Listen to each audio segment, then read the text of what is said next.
जी नाजरीन, हम अपने ब्रेक से वापस आ चुके हैं और ब्रेक पे जाने से पहले हम जिनके साथ मौजूद थे उनका इंट्रोड्यूस वगैरह डॉक्टर फिजियोथेरेपिस्ट के साथ मौजूद थे, उनके बारे में सब कुछ बताया। उनको आपने भी सुना है, सारी चीजें बताई उन्होंने कि किस तरह का जेस्चर पोस्चर वगैरह होना चाहिए, स्टैंडिंग पोजीशन होनी चाहिए।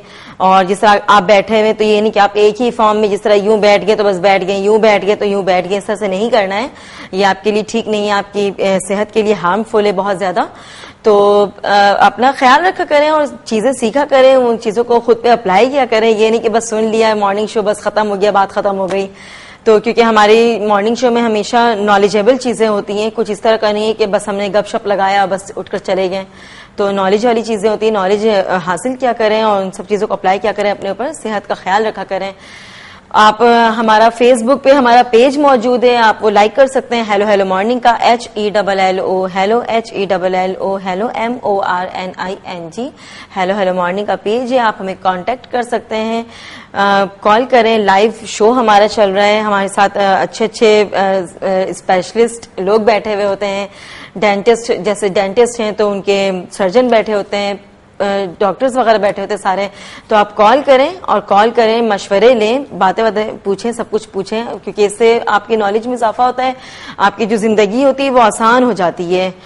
ठीक है जी, हमारे साथ डॉक्टर साहिबा मौजूद हैं, अंबर यूसुफ, डेंटिस्ट हैं ये बेसिकली, तो डेंटल सर्जन हैं। और आप इनसे जब भी मैंने अभी आपको थोड़े पहले अपना नंबर भी नोट डाउन करवाया है, आप कॉल करें और इनसे पूछें कि हम इनसे बात करते हैं कि बच्चों को या लोगों को ओवरऑल क्या करना चाहिए, किस तरह से ख्याल रखना चाहिए।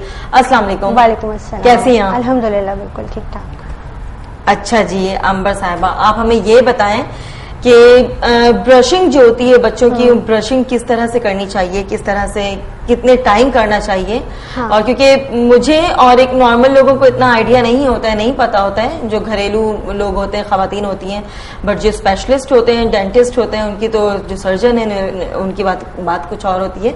तो आप प्लीज हमारे नाज़रीन को बताती चलें कि बिस्मिल्लाहिर्रहमानिर्रहीम। एक्चुअली मसला ये है कि बच्चों की दांतों की सेहत बहुत ज्यादा जरूरत है, अच्छी होनी चाहिए, ताकि बच्चे ही जब बड़े होते हैं तो फिर वो हमारी कौम जो आगे दांतों की बीमारियां हैं उनसे उनकी हिफाजत हो जाती है।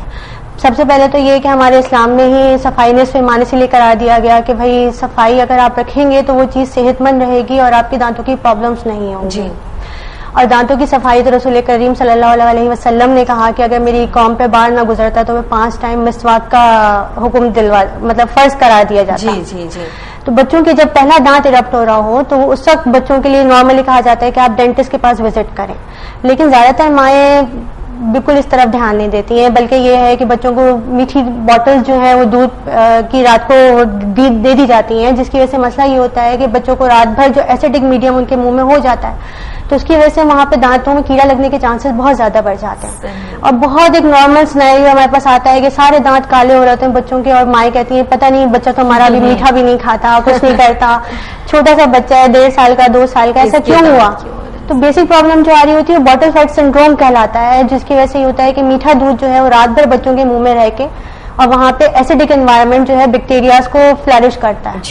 तो उसका काम यही है कि बहुत आसान सा है कि छोटा बच्चा है, उसके लिए टूथब्रश भी इतने ज्यादा नहीं आते अवेलेबल और हर जगह मौजूद नहीं है। तो आप मलमल का कपड़ा लीजिए, वो हाथों पे लपेट के एक पट्टी को और उसको गीला करके 1 चुटकी नमक या ग्लिसरीन के 2-3 ड्रॉप्स, उससे आप बच्चे का मुंह साफ कर दें हर फीड कराने के बाद, तो ये प्रॉब्लम आगे नहीं बढ़ती। ये बिल्कुल छोटे से बच्चे की, छोटा बच्चा है जो बिल्कुल शीरख्वार है, जो दूध पीता है और जिसके मुंह में दांत निकल आए हैं, सही ठीक है ना। तो उनकी दांतों की बेसिक जो आप केयर करना चाहेंगी तो वो यही होगा कि आप बच्चों को, माएँ ये काम आराम से कर सकती हैं कि आपने एक मलमल का कपड़ा हाथ में लपेटा, उसको गीला किया, 2-3 ड्रॉप्स उसमें ग्लिसरीन डाल दिए या फिर नमक की 1 चुटकी डाल के, और फिर आपने उसका बच्चे का मुंह हर दफा फीड पिलाने के बाद साफ कर दिया। तो ये होगा कि वो एनवायरनमेंट आपने चेंज कर दिया, एसिडिक एनवायरनमेंट खत्म हो गया, न्यूट्रलाइज हो गया, तो फिर उसके अंदर कीड़ा नहीं लगेगा। बच्चों के यहाँ से आपने उसकी प्रॉपर हाइजीन का ख्याल करना है, प्रॉपर हाइजीन होगी, अच्छी होगी तो इंशाल्लाह फिर दांतों में फर्दर कीड़ा नहीं बिल्कुल भी प्रोसीड करेगा। सही। और फिर यही है कि जब बच्चा स्कूल गोइंग हो जाए तो फिर आपने उसको ब्रशिंग के लिए कहना है कि बेटा आपने ब्रश करना है 2 टाइम, मॉर्निंग और इवनिंग, कंप्लीट हर मीठा खाने के बाद बच्चे को लाजमी कुल्ली करने की आदत डालनी चाहिए, ताकि बच्चा, अब ब्रश अगर हम जो है रिकमेंड नहीं करते फौरन खाने के बाद, अच्छा, इसलिए कि जब हम खाना खाते हैं तो मुंह में एसिडिक पीएच हो जाता है, हमारा पीएच थोड़ा सा लो हो जाता है। अगर हमने ब्रश कर दिया तो वो इरोजन हो जाएगी, जो इनामल की एक परत होती है अल्लाह ताला ने रखी है, वो हम ब्रश करते हैं तो वो खराब हो जाती है। तो हमें कम से कम कुल्ली कर लें, जैसे हमारा इन्वायरमेंट न्यूट्रलाइज हो जाता है, जिसकी वजह से ये होता है कि आप के वहाँ पे जो नॉर्मल बैक्टीरियाज हैं वो वर्कआउट करते हैं और जो एसिडिक मीडियम उनको प्रोवाइड हो रहा होता है वो खत्म हो जाता है। तो अच्छा जी, देखिए ये आपने बहुत ही एक अच्छी बात बताई है कि खाने के फौरी बाद ब्रश नहीं करना चाहिए, क्योंकि हमें मतलब नॉर्मल घरों में यही होता है कि खाना खा रही है, जाओ फटाफट ब्रश करके आओ, सही फटाफट कर लो, फटाफट ब्रश करके आ जाओ ताकि वो दांत खराब ना हो या फिर जर्म्स वगैरह ना हो।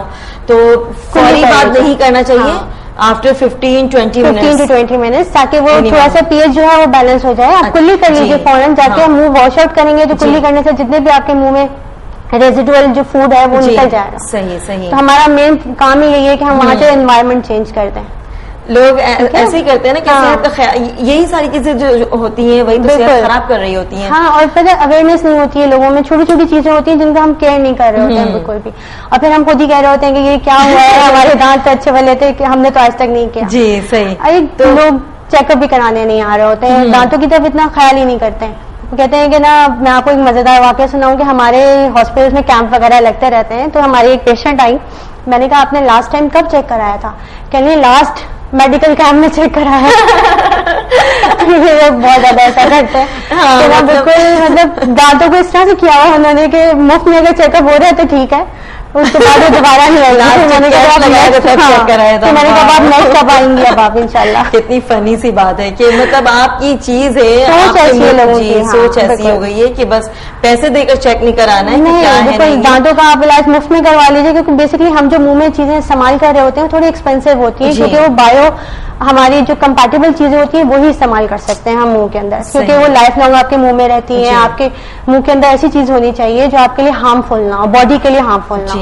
आपके बॉडी का रिएक्शन आता है उसके खिलाफ, जो भी हम चीज मुंह में डालते हैं उसके खिलाफ बॉडी रिएक्शन एक देती है। बाद जगह जो हम बायोकम्पैटिबल चीजें भी दे रहे होते हैं, मुंह में कर रहे होते हैं काम, उनसे भी रिएक्शन हो जाता है। सडन लोग, बहुत सारे लोग जो है सेंसिटिव होते हैं, हाइपर सेंसिटिव होते हैं, तो इसमें बहुत हाइपर सेंसिटिव रिएक्शन आ रहे होते हैं।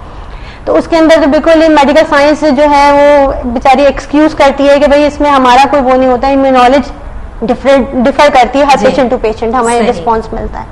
लेकिन असल ये होता है कि ना, जो लोग क्वैक्स के पास चले जाते हैं कम पैसों की वजह से, क्योंकि दांतों का इलाज डॉक्टर्स के पास महंगा होने की वजह से लोग क्वैक्स के पास जाने को प्रेफर करते हैं।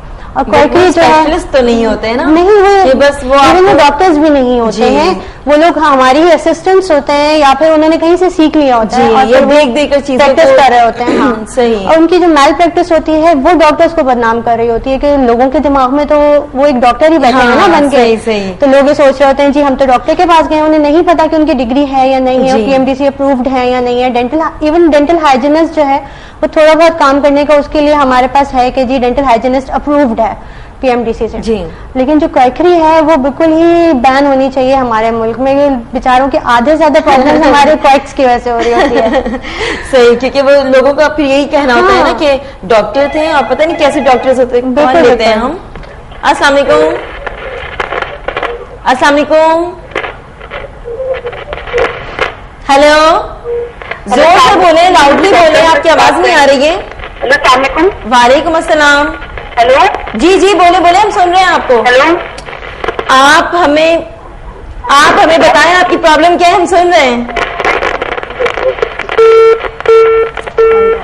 ड्रॉप हो गई है, शायद आवाज क्लियर नहीं जा रही थी।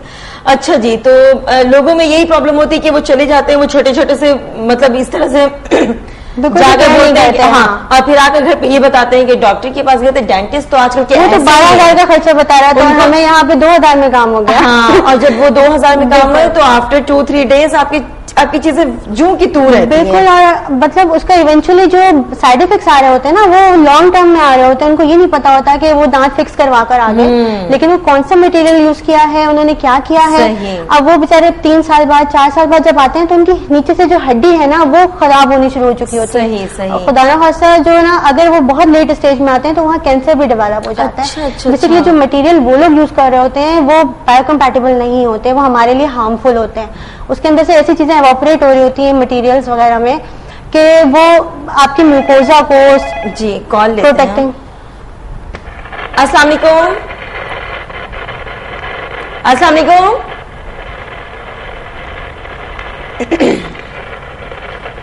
हेलो हेलो अस्सलाम वालेकुम। वालेकुम अस्सलाम। हेलो अस्सलाम वालेकुम। वालेकुम अस्सलाम। जी जी बोलें। मुझे आपकी आवाज नहीं आ रही है। जी आपकी आवाज हम सुन रहे हैं, आप बताएं। मेरा सवाल था डॉक्टर अंबर से कि मेरे दांत बहुत सेंसिटिव हैं और दांतों में वाइट वाइट से निशान है, तो उसके लिए मैं क्या करूँ? अच्छा जी ठीक है, बताते हैं। हेलो।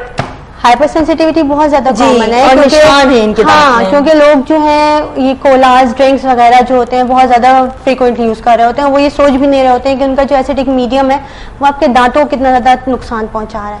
बेसिकली उसके अंदर जो बाइकार्बोनेट्स होते हैं वो दांतों को इरोड कर देते हैं, छोटे छोटे से स्पॉट्स बना देते हैं दांतों के अंदर, जिसके अंदर फिर खाना स्टक होता है और फिर वो फर्दर कैविटी को प्रोसीड करता है।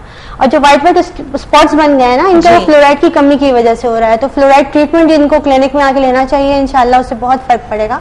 किसी भी नियर बाय क्लिनिक में जाएं, डॉक्टर जो उससे ऑथराइज उससे आप वो फ्लोराइड ट्रीटमेंट ले लें। तो फ्लोराइड जेल्स आते हैं, अवेलेबल हैं आजकल फ्लोराइड जेल्स हैं कि वो आपको नाइट गार्ड्स के तौर पे वो रात को एप्लीकेबल होते हैं कि वो घर में इस्तेमाल करने के लिए दे दी जाती हैं। अच्छा जी। इस तरह की बहुत सारी प्रोडक्ट्स आ गई हैं, तो बहुत काफी अच्छा ट्रीटमेंट आ गया है। बाज़ दफा वेनेयरिंग करनी पड़ती है, बहुत ज्यादा इरोजन हो गया है, अपीयरेंस बुरी हो रही है, मेकओवर स्माइल का मेकओवर करना है आजकल, तो स्माइल मेकओवर बहुत हो रहा है। सही। आजकल एक नए नए ट्रेंड्स आ गए हैं, टूथ के अंदर ज्वेलरी भी फिट्स हो रही है, ये सब चीजें अब बहुत ज्यादा नई जिद्दत आ रही है। अब वो गंदे दांत हो तो उसके अंदर क्या इंसान ज्वेलरी नहीं तो इसलिए तो स्माइल मेकओवर का नया ट्रेंड चला है कि आप स्माइल मेकओवर करें। अच्छा जी। और मसूड़े जैसे पिंक नहीं होते हैं, ब्लैक या ब्राउन, ब्लैक मसूड़े जो हैं उनकी बहुत सारी वजूहात हैं। प्रॉब्लम बाज़ दफा कंजेनाइटल होते हैं, बाज़ दफा ये होते हैं जो हम लोग एल्यूमिनियम के ये जो बर्तन हम यूटेंसिल्स इस्तेमाल कर रहे होते हैं, तो इनके जो खाने के अंदर जो इनकी चीजें बाय प्रोडक्ट्स के तौर पे एल्यूमिनियम में से आ रही होती हैं वो आ रही है, तो भी ब्लैक कलर की हो जाते हैं। या फिर एक पिगमेंट होता है वो जो है मेलानिन, वो बहुत ज्यादा सिक्रीट आउट हो रहा होता है। कॉल लेते हैं हम। जी अस्सलाम वालेकुम। हेलो अस्सलाम वालेकुम। वालेकुम अस्सलाम। जी मैं अली बात कर रहा हूँ लाहौर से। जी जी अली बोले। आपका शो देख रहा हूँ, आप बहुत अच्छी लग रही है आज। Thank you. और आपका शो भी बहुत अच्छा है और टॉपिक भी बहुत अच्छा है आज का सेहत के बारे में। असल में दांत में मेरे जो दांत है ना वो तो बहुत ज्यादा कमजोर है, यानी हिलते हैं और लेकिन टूटते नहीं है, सिर्फ हिलते हैं। अच्छा। मसूड़े छोड़ रहे हैं बिल्कुल दांत को ना। अच्छा। तो उसके बारे में अगर डॉक्टर साहब कुछ बता सकें कि मसूड़े कैसे मजबूत होंगे, इस टाइप की चीजें। जी ठीक है बताती हैं अभी वो। और इसके अलावा बस यही पूछना था ताकि मेरी प्रॉब्लम ही यही है। अच्छा जी, दांत टूटते नहीं है, वो हिलते रहते हैं मसूड़े के। बिल्कुल लाइटली हिलते हैं, अगर कुछ खाता हूँ तो वो पान, हिलते गुटखा, हैं, कुछ ऐसा थोड़ी सी इस्तेमाल तकलीफ करते हैं। होती है। अच्छा जी, आप कुछ पान गुटखा इस तरह का कुछ खाते हैं क्या? नहीं, इस टाइप की कोई चीज नहीं खाता। नहीं खाते, जब भी तो आपके दांत स्ट्रॉन्ग नहीं है। जी स्केलिंग करवाते हैं? प्रीमियम खाता हूँ। अच्छा जी, अच्छा जी। स्केलिंग करवाते हैं? कभी स्केलिंग करवाई? कभी स्केलिंग करवाई है? नहीं, कुछ भी नहीं करवाया है मैंने, इसी वजह से कि दांत जो है वो बहुत जो है मुश्किल से आते हैं, एक दफा टूट गया तो फिर आते नहीं है। अच्छा नकली लगवाने पड़ते हैं, इस वजह से जो है ना ये मैं नहीं करवाता कुछ भी दांत। अच्छा जी, बिल्कुल ठीक है, अभी बताती हैं जो डॉक्टर साहब हमारे साथ अमना यूसुफ मौजूद है। Thank you so much. बिल्कुल सही। देखिए मसूड़े ही अगर मजबूत ना हो तो आपके दांत किस तरह से मुंह में टिकेंगे? अभी हम मसूड़े पे ही बात कर रहे थे कि इनकी कॉल आ गई। बिल्कुल, एक्चुअली मसूड़ों की सफाई का ध्यान रखना बहुत जरूरी है। तो ये कि आजकल के हमारे जो खाने हो गए इतने ज्यादा सॉफ्ट हो गए हैं, बिल्कुल वाइट मैदे के जो चीजें आजकल बन गई हैं, पिज्जाज हैं, ये सब चीजें बेकरी आइटम्स हैं, ये बहुत ज्यादा हमारी खुराक में शामिल हो गए हैं। अब लोग इस तरह से वो जो पहले फाइबरस फ्रूट खाए जाते थे, आजकल लोग स्मूदी बनाई पी ली, मिल्क शेक बनाए पी लिए। अब लोग खाने को प्रेफर नहीं कर रहे होते, जितना ज्यादा कर रहे होते हैं किसी भी चीज को आपने ब्लेंड किया और मिलाया और खा लिया।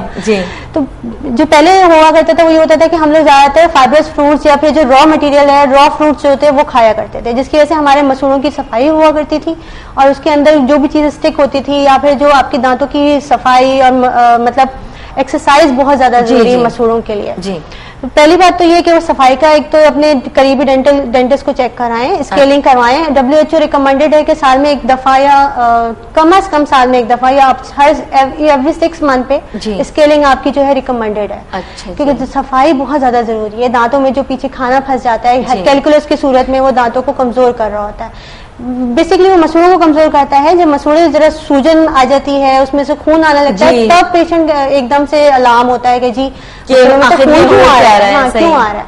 अब वो ये कह रहा होता है जी हमने तो कभी कुछ पान नहीं खाया, हमने कभी कोई गुटखा इस्तेमाल नहीं किया सके। लेकिन हम जो नॉर्मल खाना खा रहे होते हैं तो उसके अंदर जो हमारा खाना फंसता है दांत के अंदर, वो हमारे मसूड़े में कैलकुलस की सूरत में दांतों को नुकसान दे रहा होता है, मसूड़ों को नुकसान दे रहा होता है। तो उसके लिए हमें रेगुलर सफाई करनी होती है। इसलिए रिकमेंडेड हम करते हैं दिन में 2 दफा ब्रशिंग, सुबह और शाम। आप ब्रशिंग करें, फ्लॉसिंग करें। फ्लॉस तरीका एक हमारा बहुत अच्छा है। अगर आप ये भी नहीं सब कुछ कर सकते तो आप नीम गर्म पानी और उसमें थोड़ा सा नमक डाल के उसकी कुल्लियां करें, वो बहुत ज्यादा अच्छे होते हैं। वो ये इन्फ्लेमेशन जब भी आपके दांतों में हो रही होती है तो उसको बहुत ज्यादा जो है रिलीफ करता है। अच्छा जी। रात को सोते वक्त कर लीजिए, दिन में 3-4 दफा कर लीजिए। कॉल लेते हैं हम जी। आज आपकी वजह से देखिए कॉल्स कितनी आ रही है। हेलो, अस्सलाम वालेकुम। हेलो, अस्सलाम वालेकुम। वालेकुम अस्सलाम। जी मैं इम्तियाज बात कर रहा हूँ। जी इम्तियाज साहब बोले। इम्तियाज शायद पहचाने हो आप, मैं पहले भी आपके प्रोग्राम में 1 दफा कॉल कर चुका हूँ। अच्छा जी। जी हाँ जी।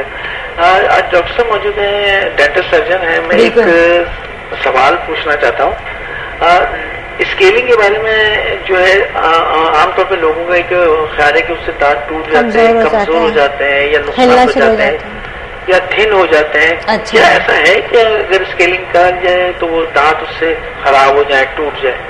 मतलब दांतों को फायदा क्या होता है और ये कितने अरसे में या कितने दिनों के बाद करा लेनी चाहिए, बेहतर होता है? तो थोड़ा सा इसमें बताइएगा जी, तो मेहरबानी होगी। ठीक है जी। इसके अलावा कुछ? जी okay, thank you so much. बहुत कॉमन मिथ है कि दांतों की अगर हमने सफाई करवाई तो दांत हिलना शुरू हो जाएंगे, कमजोर हो जाएंगे। क्योंकि हम दांतों की सफाई कर रहे हैं, हम दांतों को घिस नहीं रहे। ठीक है, बेसिकली एक तो ये कॉन्सेप्ट क्लियर कर लें कि दांतों के अंदर जो मैल जमा हुआ है हम सिर्फ उसको हटा रहे हैं, जिसकी वजह से आपके मसूड़े दोबारा दांतों को पकड़ते हैं। अच्छा। और उसकी वजह से आपके दांतों की ग्रिप बहुत अच्छी हो जाती है। और मैंने जो अपनी एक्सपीरियंस में देखा है वो ये है कि भाई माशाल्लाह हिलते हुए दांत भी बिल्कुल जम जाते हैं अपनी जगह पे। ऐसा कुछ नहीं होता कि दांत स्केलिंग करने की ये लोगों का पर्सनल वो परसेप्शन है। लोगों ने बिल्कुल ये कर लिया है। लोगों के दिमाग में ये बहुत ज्यादा है कि अगर हमने दांत निकाला तो आंखों के ऊपर जोर पड़ेगा, आंखें कमजोर हो जाएंगी। जी जी जी बिल्कुल, ऐसा भी कुछ नहीं है। खवातीन का ये बिल्कुल बिल्कुल वो नानियां दादियों ने जो उनके दिमाग में डाला है वो बेसिकली प्रॉब्लम ये पेशेंट करता हुआ रहा तो नहीं डॉक्टर साहब दांत नहीं निकालेंगे, दांत निकाला तो हमने आंखें कमजोर हो जाएंगी। ऐसा कुछ नहीं है। कुदरत ने एक अपना हर चीज का कंपार्टमेंट अलग अलग रखा है। दांतों का अलग है, आंखों का अलग है, इससे कोई ताल्लुक नहीं है किसी भी किस्म का। और ये एक मिथ्स है। जब आप सफाई करवाते हैं तो आपके दांत सेहतमंद होते हैं। देखिए हम मुंह धोते हैं, नहाते हैं, हम बीमार तो नहीं पड़ते ना। हम सेहतमंद होते हैं, हमारा मैल कुचैल हटता है तो हमारे मसूड़ों में से जब मैल कुचैल हटेगा तो हमारे मसूड़े सेहतमंद होंगे इंशाल्लाह। और वो दांतों को अच्छे तरीके से पकड़ेंगे तो हमारे दांत भी लाइफ लॉन्ग चलेंगे। बिल्कुल। ये कुदरत हमें दांत 2 दफा देती है, एक दूध के दांत और एक परमानेंट दांत। ठीक है ना। लेकिन हम अपने दांतों की कदर नहीं करते, जिसके साथ हमें 3rd टाइम पे डेंटिस्ट को पे करना पड़ता है। तो आप इससे बेहतर है कि आप घर में सफाई का ख्याल रखें, अपने दांतों की हिफाजत करें। दांत बहुत बड़ी नेमत है। दांत एक दफा चला गया ना तो दांत दोबारा नहीं आता है, पक्का दांत। और अगर आपको हड्डी में दांत का दोबारा चाहिए ग्रिप तो फिर हम इम्प्लांट जो आजकल नया तरीका का आ रहा है वो काफी ज्यादा एक्सपेंसिव है। 50,000 से लेके 1 लाख 1.5 लाख जितना वो फिर आगे जा रहा होता है। ठीक है डॉक्टर साहब, हम दोबारा वापस आते हैं। अभी हमारे ब्रेक का टाइम हो गया, हम छोटे से ब्रेक पे जाते हैं।